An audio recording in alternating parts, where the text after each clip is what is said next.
Hey, it's Climb from BrewBru. Welcome, or should I say, Climb from because got a little bit of snow outside, hence the cool hat to keep my ears warm. So today we're going to be making a lovely brew. It's from well, it's a clone-ish of something called Orkney Dark Island Reserve. So from the good old chaps over the water here at Orkney Brewery. They make a lovely, one of my favourite beers actually, Dark Island, but they make a Dark Island Reserve as well, which is pretty premium. It's kind of 9-10%, will cost you probably, I think for their 750 ml, it's about 21 quid, so it's not cheap stuff. So I thought I'm going to try and make kind of my version of it. So that's what we're going to do today. So here's the recipe over here, but while you're looking at that, why not come and join me mashing? Got quite a big grain bill, as you can see here. So we're going to mash this in. I'm going to make a few things. I'm going to do a few things different today. So I'll talk you through those in just a little minute. But let's get mashed in because time is of the essence, people.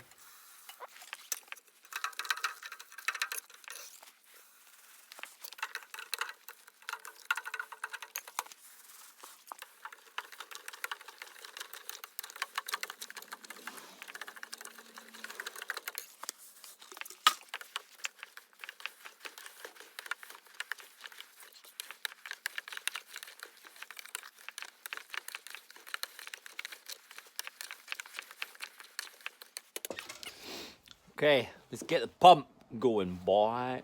Wash this all about a little bit and just make sure that we've properly mashed in. It's looking pretty good. Kind of no dough balls or anything, so just get this recirculation arm on and give it a wee clean up, and then we can start with sparge.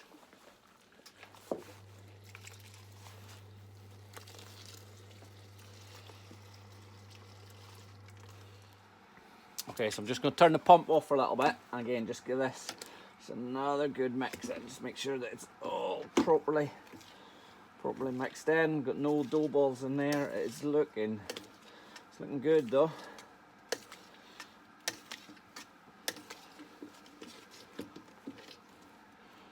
Okay, so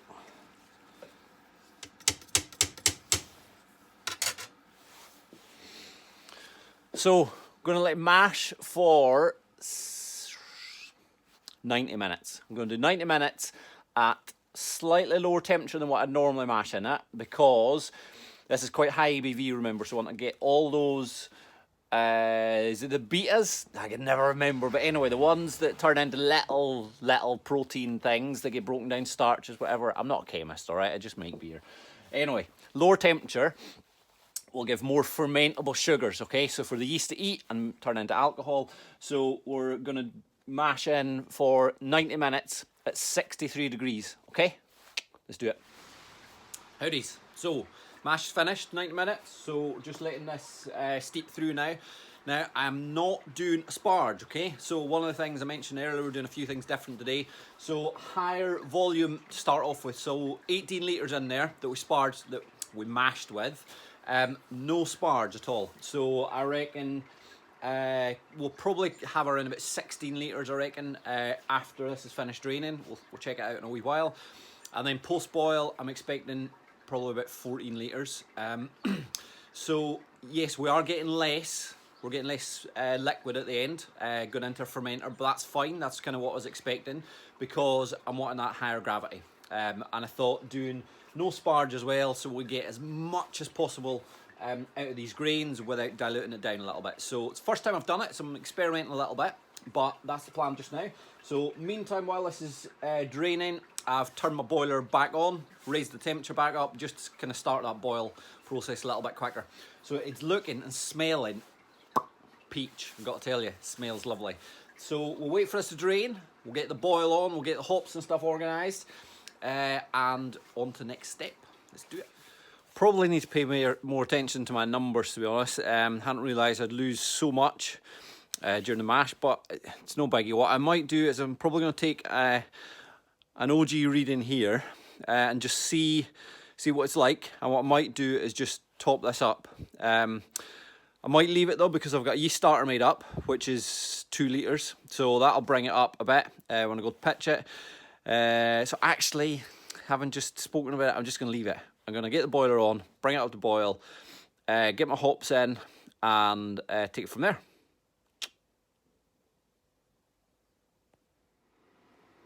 Change my mind. Put another 2 litres just of normal water in here, just to bring it up. So we're now kind of just under 15. So by the time that's finished boiling, that'll probably be down to about 13. And then once we kind of pitch, and because what we'll lose to kind of trub and stuff, so that'll give us, yeah, kind of about 12 litres, which is ideally what I was after, 12 litres to bottle or to go into the keg. So we'll see whether it pays off or not. It might have been the wrong thing to do, who knows. I did go to take an OG reading, but it was too hot, so I'm gonna have to wait for that to cool, and I know it'd be too late, so it's done. Welcome back. So flame out, just about to chill it down now. Should not be difficult today. It is absolutely freezing. I mean freezing. I've had you don't want to know what I've had to do in order to get water in order to cool this down.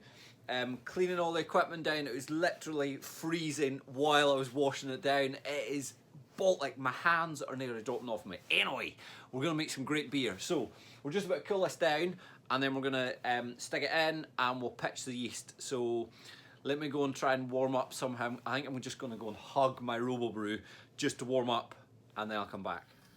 This is one of the problems with a lower volume boil, is that our chiller coil, as you can see, is barely touching our wort, which is pretty rubbish. But like I say, it's freezing cold, so I'm hoping that this will start to come down fairly quickly. So I've just turned it on.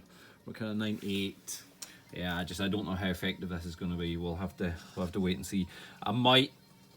We'll see. I might just take it out here, stick it in the fermenter, and just let it cool naturally. But we'll see how we get on with this. Post boil, we're down to, I would say, 11 litres. Temperature's down, so we're kind of 18-ish. Did take quite a while to get this temperature down, but we did make it eventually. So I'm just gonna stick this into the fermenter and then pitch yeast. It is a lovely chocolate colour. Look at that coming out of the tap. Ooh, slick tar. Hubba, hubba, hubba. Because this is such a high gravity beer, as much oxygen in here as I can. So those little yeasties can just go straight to work and start making alcohol. So, oh, excuse the bad hair. So oxygenating this for about a minute or two. It's looking lovely and frothy. We've got our yeast starter here, so made up roughly a 2 litre starter. So that's been made up over the last kind of 2 or 3 days. So it's Saturday night, it was Thursday night, and then topped it up on Friday night. So yeah, it's been sitting. Yeast is looking pretty good, so I know it's healthy. So we're going to pitch this in here, and then we'll just let it do its thing. We'll stick it into the fermentation chamber. Now this yeast was previously used in a peat smoked porter, so I'm hoping that there might just be kind of slight smoky taste in it.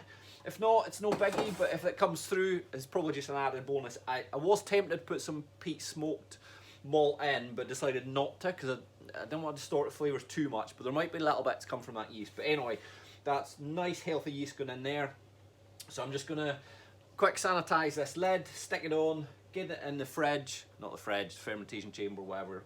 And yeah, like I say, just let it do its thing, and next steps are interesting, so stay tuned. I didn't tell you the OG, did I? So as you can see, the OG is pretty much bang on 1080. So yeah, it's looking good. It's looking just lovely and dark. Quite high gravity, which is exactly what we're after. So we'll see what our final gravity ends up at. 2 weeks been in the fermenter. I might have had a little sneaky taste at one point, and woo, it's tasting good. So what I'm going to do, I don't normally do a secondary fermentation actually. I don't normally rack in the secondary, but I am going to with this beer, and there's a very good reason for that. So let's get this transferred. So I've got another fermenter here.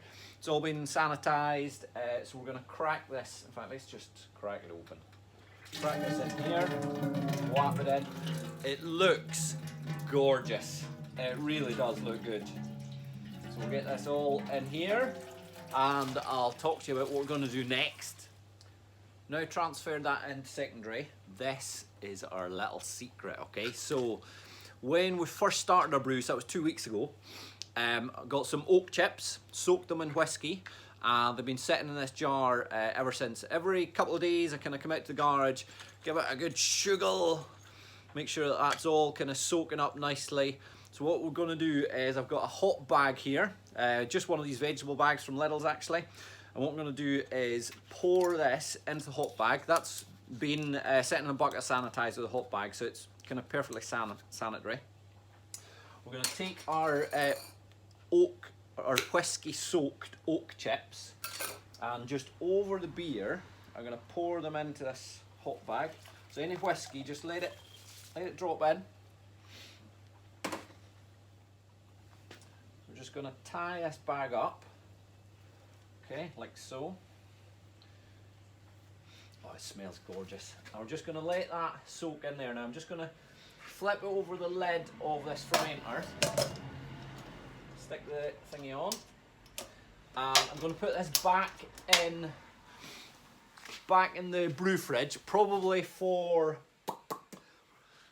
3 or 4 days, and then I think I'm going to take a little taste of it and just see whether that's enough or not. So 3 or 4 days. What I probably will do before I put this in, just give it again a good swirl around to make sure that those flavours are starting to come in. So 3 or 4 days, give it a taste, and obviously it's down to your own taste. So once you feel like, yeah, that's it, that's the kind of sweet spot, there's enough of that oakiness, that whiskey flavour, because obviously with Dark Island Reserve, they're maturing it in whiskey casks, which don't have that luxury, but hopefully this will kind of impart some of those same flavours.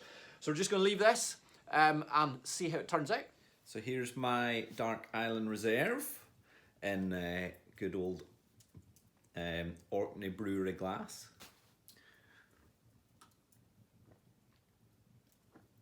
It's very tasty. It's dark, chocolatey.